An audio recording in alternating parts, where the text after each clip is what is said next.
모두 자리에서 일어나셔서 찬송가 1장을 찬양하겠습니다.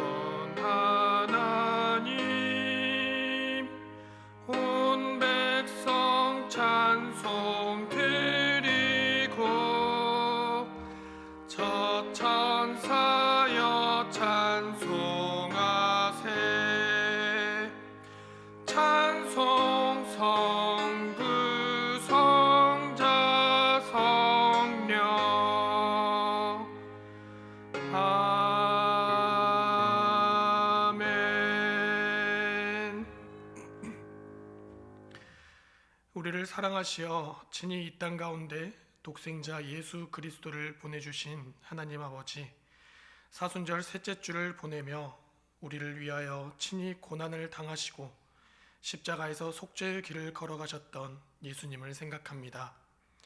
주님이 걸으셨던 그 길을 우리도 걷게 하시고 주님께서 바라보셨던 그곳을 우리도 보게 하옵소서.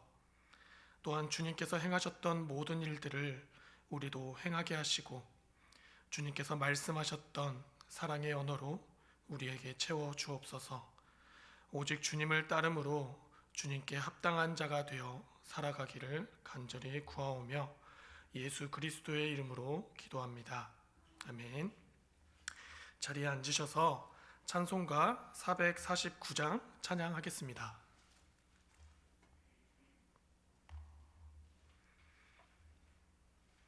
찬송가 449장 찬양하겠습니다.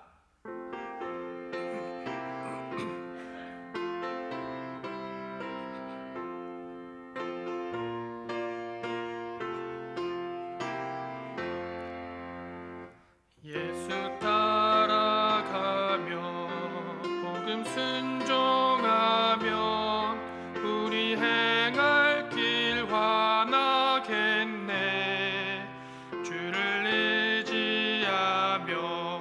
순종하는 자를 주가 늘 함께 하시리라.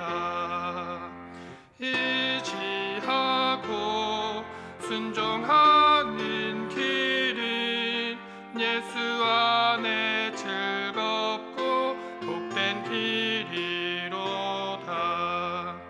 해를 당하거나 우리 고생할 때 주가 위로해 주시겠네. 주를 의지하며 순종하는 자를 주가 안위해 주시리라. 의지하고 순종하는 길은 예수 안에 즐겁고 복된 길이로다. 남의 짐을 지고 슬픔 위로하면 주가 상급을 주시겠네. 주를 의지하며 순종하는 자를 항상 복 내려 주시리라. 의지하고 순종하는 길은 예수 안에 즐겁고 복된 길이로다. 우리 받은 것을 주께 다 드리면 우리 기쁨이 넘치겠네.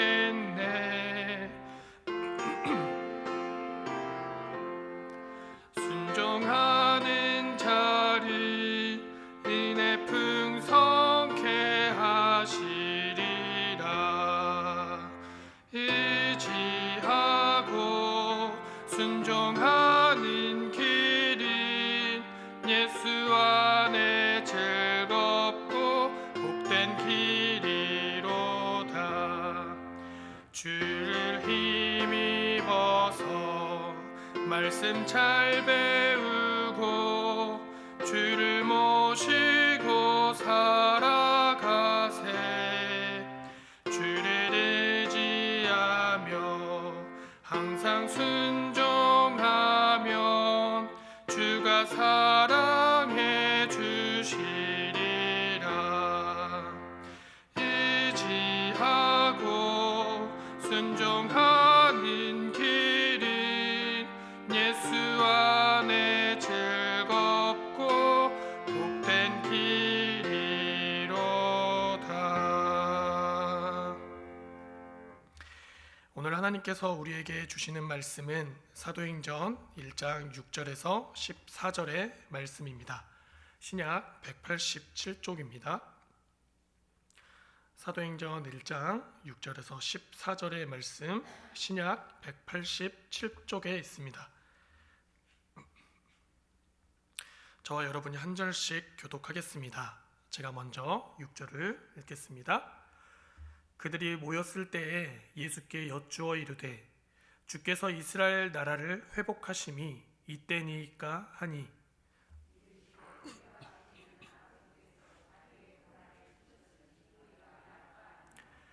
오직 성령이 너희에게 임하시면 너희가 권능을 받고 예루살렘과 온 유대와 사마리아와 땅끝까지 이르러 내 증인이 되리라 하시니라.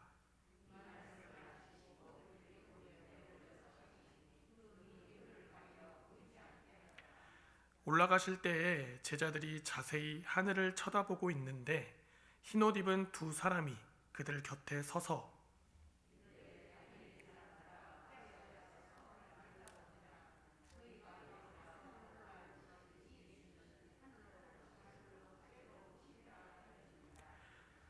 제자들이 감람온이라 하는 산으로부터 예루살렘에 돌아오니 이 산은 예루살렘에서 가까워 안식일에 가기 알맞은 길이라.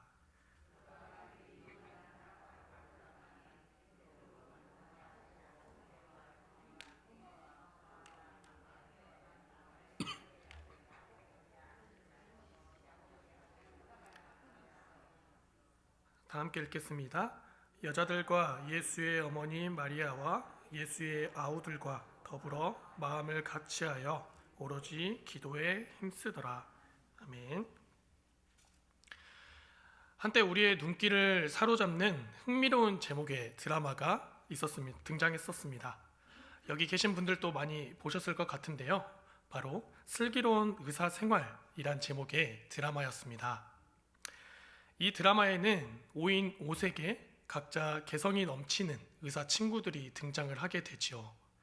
이들을 보면 이들에게는 이제 공통점이 있는데 평소에는 이해할 수 없을 만큼 굉장히 부족하고 독특한 모습을 보여주지만 의사 가운을 입는 순간 전혀 다른 모습을 보여준다는 겁니다.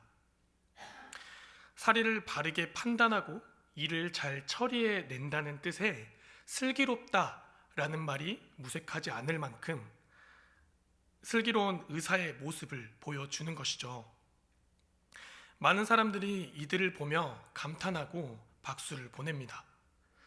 하지만 이들도 처음부터 남들보다 더 훌륭하고 슬기로운 그런 의사였던 것은 아닙니다.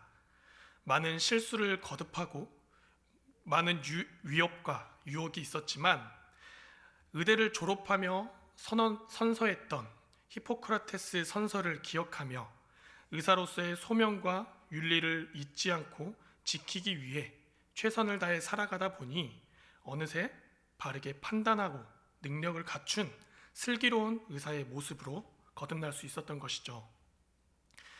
그리고 이러한 슬기로움은 우리의 믿음에서도 보게 됩니다.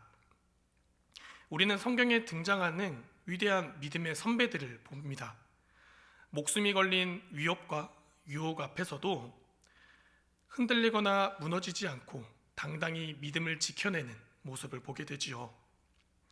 대적자들의 공격과 변화무쌍한 상황 속에서도 하나님의 뜻을 바르게 판단하며 일을 잘 처리해내는 아주 슬기로운 신앙의 모습을 보여줍니다.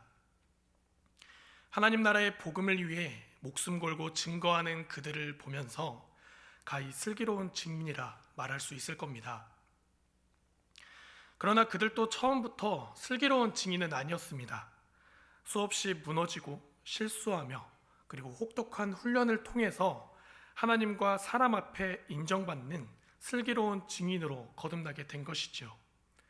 처음 세례를 받으면서 이제는 내가 나로 살아가는 것이 아니라 내 안에 살아계신 예수 그리스도로 말미암아 살아가겠노라 했던 그 믿음의 고백을 잊지 않고 지키기 위해 애쓰며 살아가다 보니 어느새 슬기로운 증인의 모습으로 살아가게 된 것이죠. 그리고 오늘 말씀에서는 이렇게 슬기로운 증인으로 거듭나기 이전의 제자들의 모습을 보고자 합니다.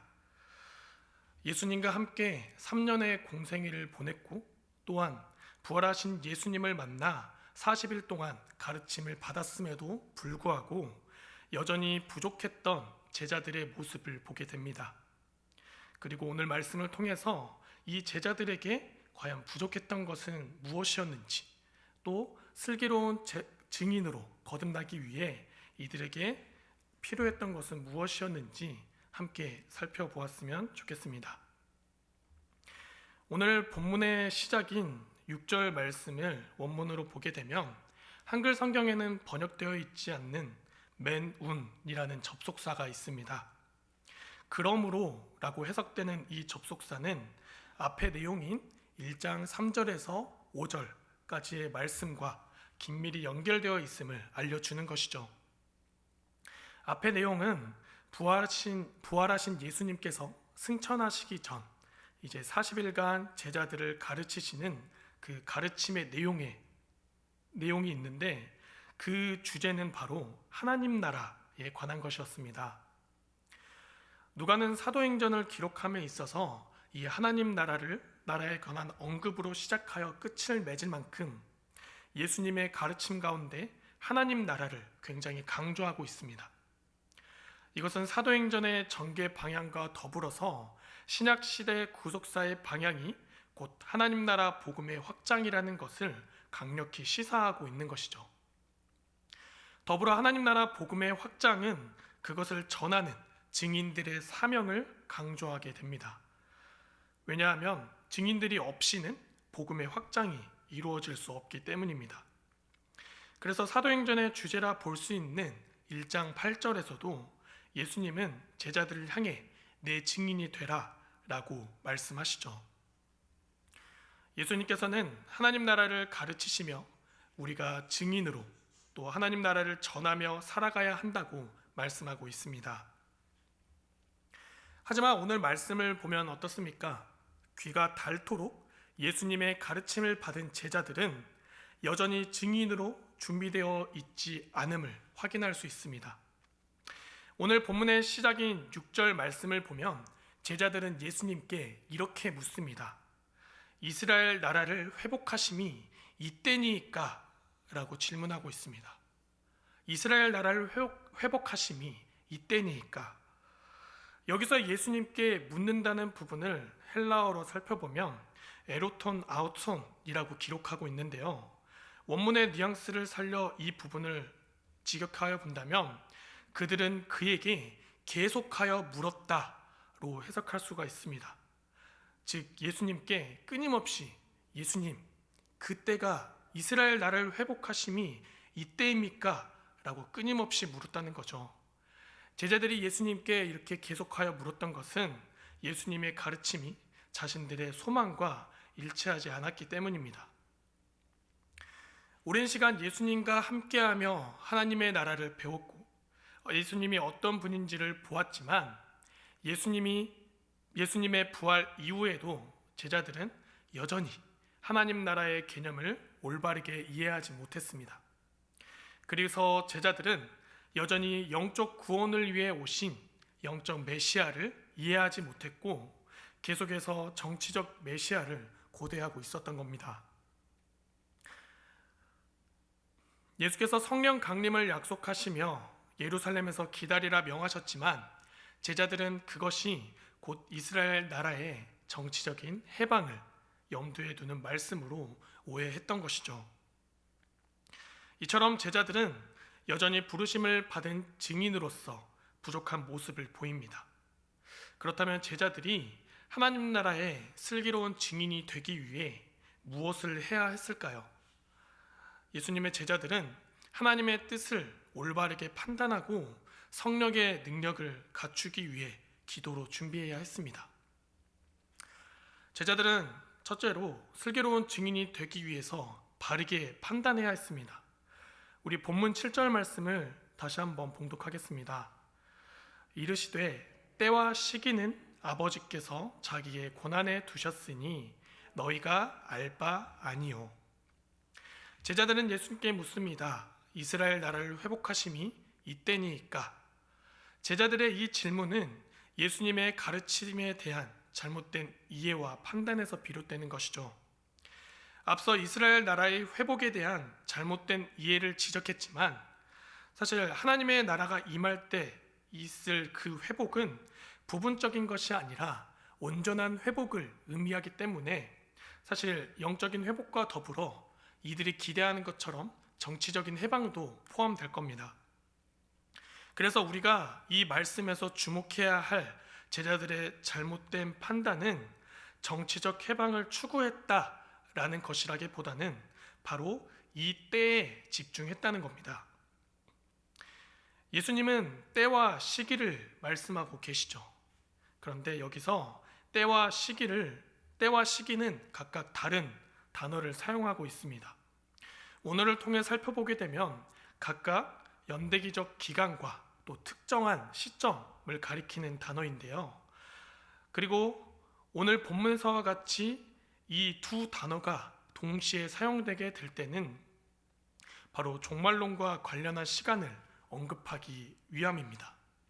즉 예수님께서 이 때와 시기를 함께 언급하며 말씀하신 것은 첫째로 예수님께서 승천하시고 재림하실 때까지 계속될 말세라는 연대기적 긴 시간과 그리고 둘째로 예수님의 재림이라는 특정 시점을 가리키는 종말이라는 결정적 시간 모두 하나님께서 계획하시고 진행해 가신다는 사실을 강조하기 위해서 이 두 단어를 함께 말씀하셨던 겁니다. 그렇습니다. 이 때와 시기는 오직 하나님께서 결정하실 일이기 때문에 증인으로서 부름받은 제자들이 이 때와 시기를 위해 따로 준비하거나 관여할 사항은 아니었던 것이죠. 그래서 예수님은 너희가 알 바 아니요 라고 말씀합니다. 너희가 이 때와 시기에 대해서는 알 바가 아니다 라고 말씀하셨던 겁니다.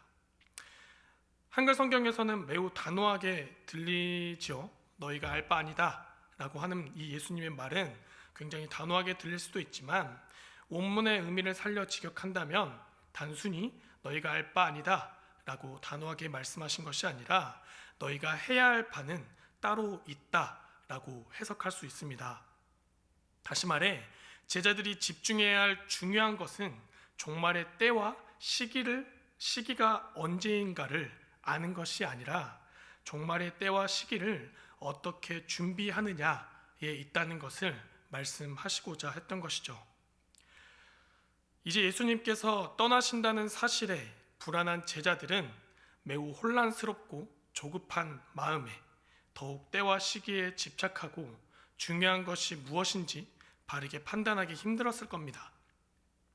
하지만 그럴수록 언젠가 반드시 올 종말과 회복의 때를 위해 예수님이 계시지 않는 동안 어떻게 준비하며 기다려야 하는지를 생각해야 했습니다. 여러분, 우리는 어떻습니까? 우리가 진정 고민하고 집중해야 할 증인으로서의 소명을 우리는 잘 붙잡고 있는지요? 우리는 종말의 때와 시기를 기다리며 어떻게 준비하고 있습니까? 마귀는 계속해서 우리가 보아야 할 것을 가리고 들어야 할 것을 막습니다. 진정 중요한 것에 집중하지 못하도록 그 본질을 흐려버리는 것이죠. 사사로운 문제들에 휘말려 증인들의 모임인 교회가 감당해야 할 핵심을 놓치게 만듭니다. 무엇이 중요한지, 무엇에 집중해야 할지 갈피를 잡지 못하는 제자들과 별반 다를 게 없는 모습이죠. 물론 우리가 맞닥뜨리고 고민하는 현실적인 문제들은 생존을 위해 필요한 것들일지 모르지만 이럴 때일수록 우리는 더욱 정신을 차리고 분명하게 바르게 판단해야 합니다. 지금 우리에게 중요한 것이 무엇인지에 대해서 말이죠. 사도행전 6장 2절과 4절에서 사도들은 이렇게 말합니다. 우리가 하나님의 말씀을 제쳐놓고 접대를 일삼는 것이 마땅하지 아니하니 우리는 오로지 기도하는 일과 말씀 사역에 힘쓰리라. 많은 교회와 그리스도인들이 꼭 필요한 일들을 위해 바쁘게 움직이고 애쓰는 것을 압니다. 하지만 하나님 나라의 증인으로 부름받은 우리에게 정말 중요한 것이 무엇인지, 종말의 때를 어떻게 준비하는 것이 하나님의 뜻인지를 잘 구별해야 합니다. 그렇다면 우리가 집중해야 할 것은 무엇입니까? 그것은 바로 권능을 받는 일입니다. 이 권능은 성령의 권능이시죠. 본문 8절 말씀을 함께 읽어보겠습니다. 오직 성령이 너희에게 임하시면 너희가 권능을 받고 예루살렘과 온 유대와 사마리아와 땅끝까지 이르러 내 증인이 되리라 하시니라. 여기서 오직에 해당하는 헬라어 알라는 부정문 다음에 사용될 때 긍정적 의미를 강조하는 효과를 갖습니다. 그래서 이를 토대로 7절 말씀과 연결지어 본다면 너희들이 알아야 할 것은 때와 시기가 아니라 바로 이것이다 라고 강조하고 계신 것이죠. 바로 이것은 무엇입니까? 우리가 알아야 할 것은 무엇입니까? 다시 원문을 통해 살펴보면 이 오직이라는 말은 너희가 권능을 받고를 수식하고 있습니다. 즉 본절에서 강조하고 있는 것은 복음 전파의 필수적인 권능을 받는 일에 있다는 것이죠. 우리가 알아야 할 것은 증인으로서, 그리고 우리가 집중하기 위한 것은 이 임무를 수행하기 위한 권능을 받아야 한다는 것입니다. 어떤 권능을 말하는 것입니까? 여기서 권능에 해당하는 헬라어 디나민의 원형인 디나미스는 성령의 힘이나 예수님의 능력과 관련되어 사용되는 단어입니다. 특히 누가의 저술에서 이 능력은 성령의 힘으로써 병을 고치고 귀신을 제어하며 원수를 대적할 수 있게 하는 등 하나님 나라의 확장과 관련된 꼭 필요한 능력을 의미하고 있죠. 사도들의 사역과 관련하여서도 성령을 통하여 임한 이 권능은 그들로 하여금 담대히 복음을 전하게 할 뿐만은 아니라 병자를 치유케 하는 능력이 있었습니다. 그리고 원수를 대적하는 능력이 있었죠. 즉 그리스도의 증인이 갖추어야 할 것은, 그리고 준비해야 할 것은 다른 무엇이 아니라 바로 성령의 권능을 받는 일이었습니다. 이 성령의 권능을 받는 일이 다른 능력을 받는 것보다 얼마나 더 중요한 일인지요. 저는 어릴 적 우연히 한 목사님의 그 부흥 집회 테이프를 듣게 되었습니다. 그리고 저는 그 목사님의 설교 말씀을 듣는 순간 굉장히 충격을 받게 되었죠. 어떻게 하나님의 말씀을 이렇게 은혜롭게 전할 수 있을까라는 큰 충격을 받게 되었습니다. 그래서 그 이후에 총 5개로 구성된 그 부흥 집회 테이프는 저에게 참 보물과 같은 그런 물건이 되었습니다. 매일 틈나는 대로 듣고 심지어 잠자기 전에도 항상 목사님의 말씀을 들으며 잘 정도로 참 애정했던 그런 테이프였죠. 탁월한 언변과 재치로, 그리고 풍성한 지식으로 재미있고 분명하게 복음을 전하는 그 목사님의 설교를 귀가 닳도록 들으며 참 그분을 동경하게 되었던 것 같습니다. 그래서 신학교에 입학하여 서울에 올라와서도 그분이 계신 교회에 찾아가 때로 가끔씩 설교 말씀을 듣기도 했습니다. 그런데 시간이 흘러 어느 날 어릴 적부터 참 동경했던 그 목사님은 해서는 안 될 행동으로 인해서 사람들의 지탄을 받으며 자리에서 물러나는 것을 목격하게 되었습니다. 굉장히 충격적인 사건이었죠. 참 능력이 많아 보였던 이 목사님의 문제는 본인의 뛰어난 능력을 과신한 나머지 성령을 의지하지 아니하고 하나님의 뜻을 바르게 분별할 수 없었던 겁니다. 그래서 결국 마귀의 시험에 무너지고 말았던 것이죠. 우리 주변을 둘러보면 찬양을 참 은혜롭게 하고 훌륭한 인성과 품행으로 인해 사람들의 귀감이 되는 사람들이 있습니다. 그래서 쉽게 전도도 하고 타고난 언변으로 말씀을 잘 전하는 사람들도 있습니다. 물론 그것 자체가 잘못됐다는 것은 아닙니다. 하지만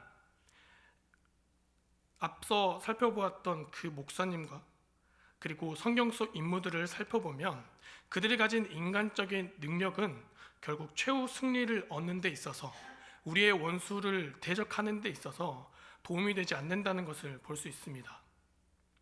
우리에게 성령의 권능이 필요한 결정적인 이유는 바로 원수를 제어하기 위함이죠. 우리 에베소서 6장 11절 말씀을 함께 읽어보길 원합니다. 에베소서 6장 12절 말씀입니다.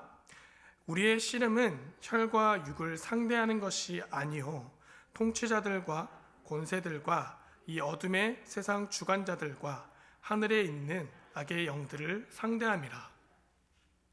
개인에 따라 참 능력이 많고 뛰어난 사람들이 많습니다. 어쩌면 자신의 능력만으로 많은 것을 할 수 있다고 생각할지 모릅니다. 하지만 우리에게 중요한 것은 많은 것을 이루는 것이 아니라 최후 승리를 얻는 것입니다. 최후의 원수 마귀를 대적하고 제어하는 것은 오직 성령께서만 하실 수 있는 겁니다. 우리가 직면하고 있는 많은 문제들이 있죠.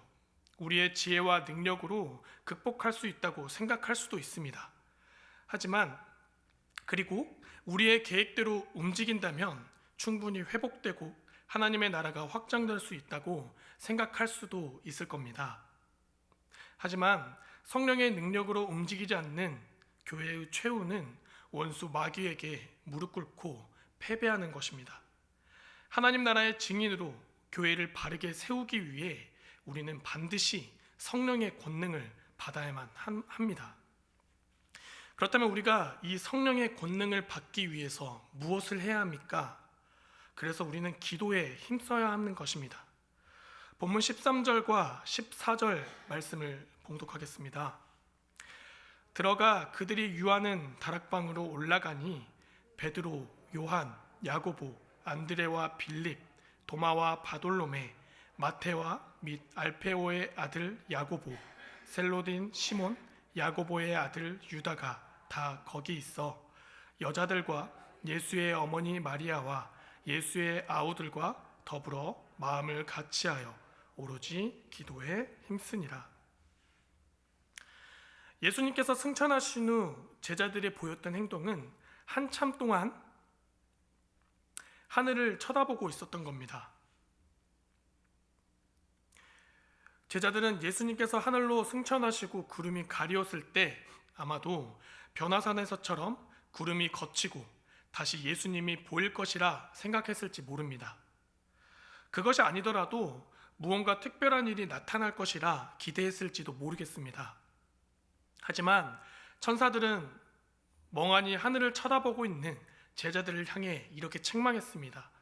어찌하여 서서 하늘을 쳐다보느냐? 예수님께서 사라지고 없는 하늘을 계속 쳐다보고 있는 제자들을 향해 그곳에는 더 이상 기대할 것도 없고 나타날 것도 없으니 이제 주께서 분부하신 일을 수행하라 라고 말하죠. 그리고 예루살렘으로 돌아온 제자들이 했던 일은 마음을 같이하여 오로지 기도에 힘쓰는 것이었습니다. 그리고 이 기도는 단발성으로 끝나지 않습니다. 우리가 성경을 보면 예루살렘으로 돌아온 그 날에만 뜨겁게 기도한 것처럼 보일 수 있지만 이때 누가가 자주 사용했던 단어인 오직 힘쓰느니라는 의미로 사용된 헬라어 프로스카루테론테스는 꾸준히 집착하다라는 의미를 가지고 있습니다. 즉 그들의 기도가 열성적으로 꾸준히 지속되었다는 사실을 강조하고 있는 것이죠. 그저 분위기에 휩쓸려 단발성 기도 모임으로 끝난 것이 아니라 제자들은 예수께서 약속하신 그 성령을 받기 위해 오직 기도하는 일에 전심전력을 다 했던 것입니다.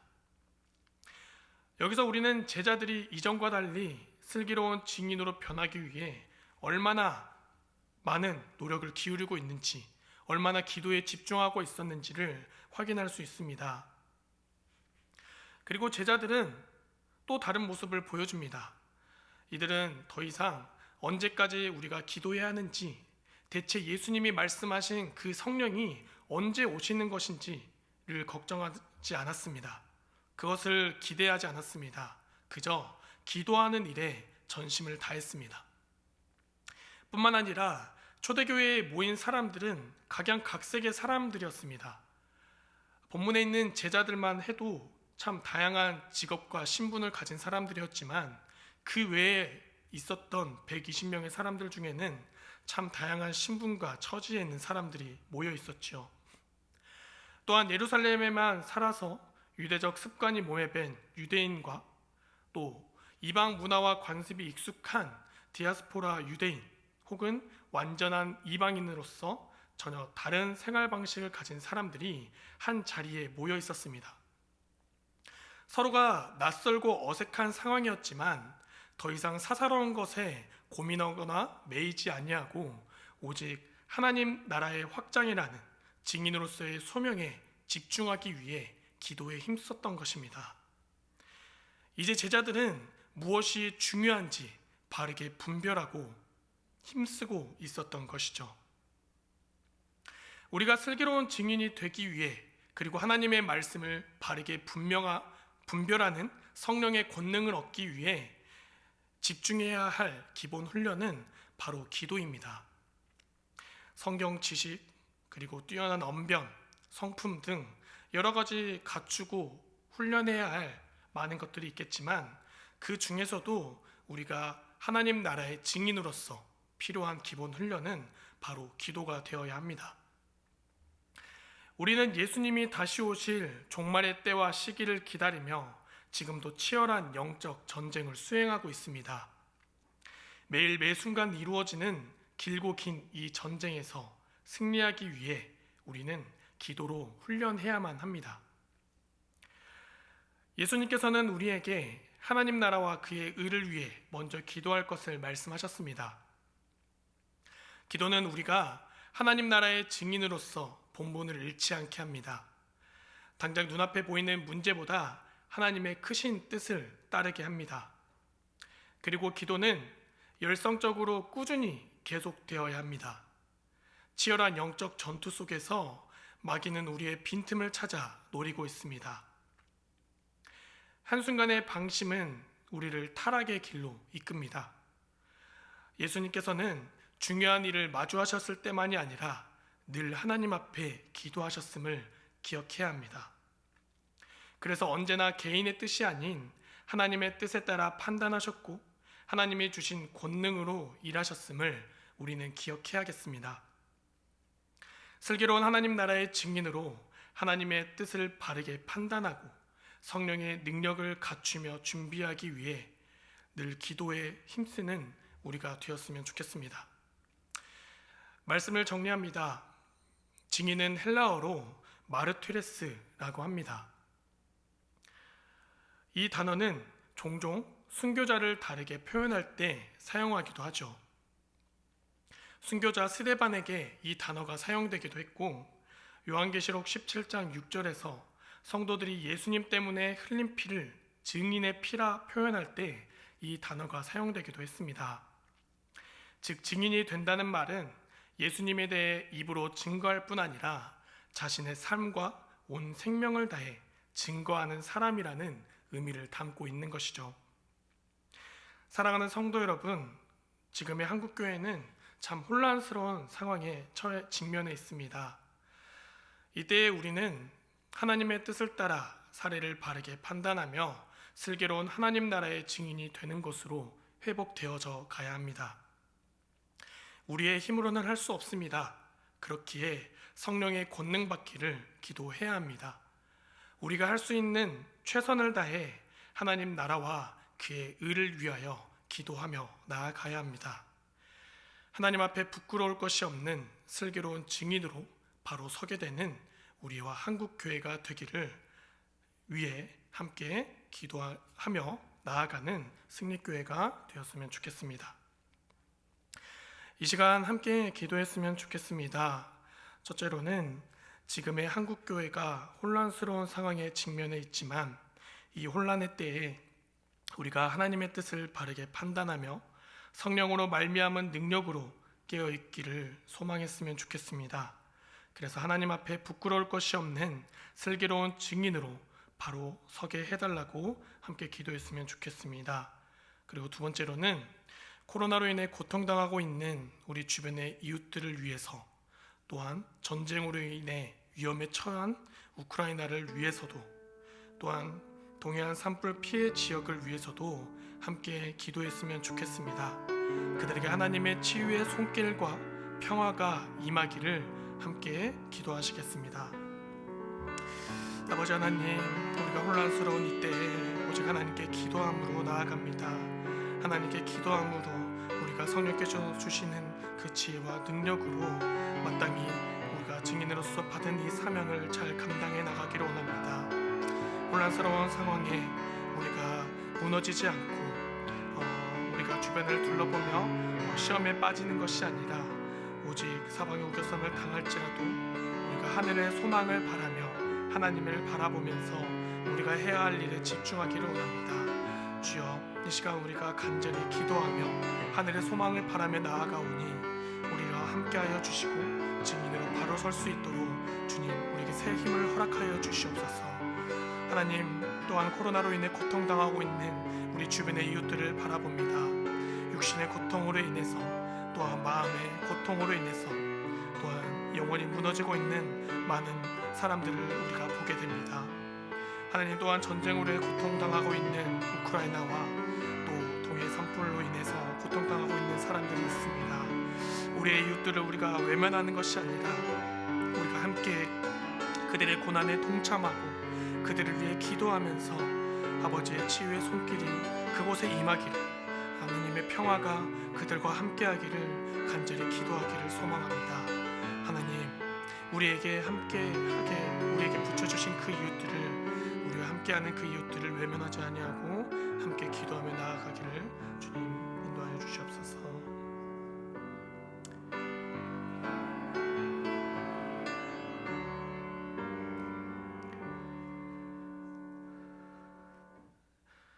하나님 아버지, 예수 그리스도로 말미암은 크신 은혜와 사랑을 입고도 여전히 혼란스러운 상황 가운데 넘어지고 무너지는 우리의 연약한 모습을 돌아보게 됩니다. 오직 성령의 권능 받기를 간절히 구함으로써 성령께서 주시는 지혜와 능력을 가지고 하나님의 뜻을 바르게 판단하며 복음을 증거하는 슬기로운 증인의 삶을 살아가게 되기를 간절히 구합니다. 이 자리에 모인 우리 승리교회 성도들 한 사람 한 사람 모두 오직 기도에 집중함으로 성령의 권능을 받아 하나님의 뜻을 바르게 분별하고 하나님께서 뜻하신 그 선하신 길로 나아갈 수 있도록 언제나 우리와 함께 하시고 능력을 더하여 주시옵소서. 우리와 함께 하실 것을 믿으며 예수님의 이름으로 기도합니다. 아멘. 광고 말씀이 있습니다. 특별 헌금을 모금하고 있습니다. 동해안 산불 피해 지역과 그리고 우크라이나 지원을 위해 특별 헌금을 모금하고 있으니 가능하신 성도님들께서는 이 어려운 이웃들을 위해서 작은 도움을 주셨으면 좋겠습니다. 많은 성원 부탁드립니다. 함께 주기도문으로 오늘 수요 예배 마치도록 하겠습니다. 하늘에 계신 우리 아버지, 아버지의 이름을 거룩하게 하시며 아버지의 나라가 오게 하시며 아버지의 뜻이 하늘에서와 같이 땅에서도 이루어지게 하소서. 오늘 우리에게 일용할 양식을 주시고 우리가 우리에게 잘못한 사람을 용서하여 준 것 같이 우리 죄를 용서하여 주시고 우리를 시험에 빠지지 않게 하시고 악에서 구하소서. 나라와 권능과 영광이 영원히 아버지의 것입니다.